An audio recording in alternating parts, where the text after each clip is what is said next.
Hi friends, ఈరోజు మనం మునగాకు కూర ఎలా చేయాలో చూద్దాం రండి. కావాల్సిన పదార్థాలు: మునగాకు, పచ్చిమిర్చి, కందిపప్పు అండి. ఈ క్వాలిటీ వచ్చి 5 మెంబర్స్కి అండి. కందిపప్పుని 2-3 టైమ్స్ కడిగి పక్కన పెట్టుకోవాలండి. 1 గ్లాస్ పప్పుకు 3 గ్లాస్ వాటర్ తీసుకోవాలి. ఇప్పుడు తగినంత పచ్చిమిర్చి వేసుకోవాలండి. 1 టేబుల్ స్పూన్ ఆయిల్ వేసుకోవాలి. ఇప్పుడు 3 విజిల్స్ రానియాలండి. ఇప్పుడు మనం మునగాకుని బాగా శుభ్రం చేసుకోవాలండి. ఈన్లు అనేది ఉండకూడదండి. ఇప్పుడు చూపించిన విధంగా ఉండకూడదు.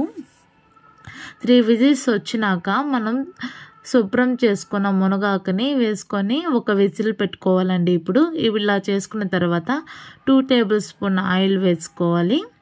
పోపు దినుసులు అన్నీ వేసుకోవాలండి. ఆవాలు, మంచినపప్పు, ఉద్దినపప్పు, ఎండుమిర్చి కంపల్సరీ అండి. తెల్లగడ్డ, కరివేపాకు, కొంచెం పసుపు వేసి తిరగబాతు చేసుకోవాలండి. అంటే థ్యాంక్ యూ.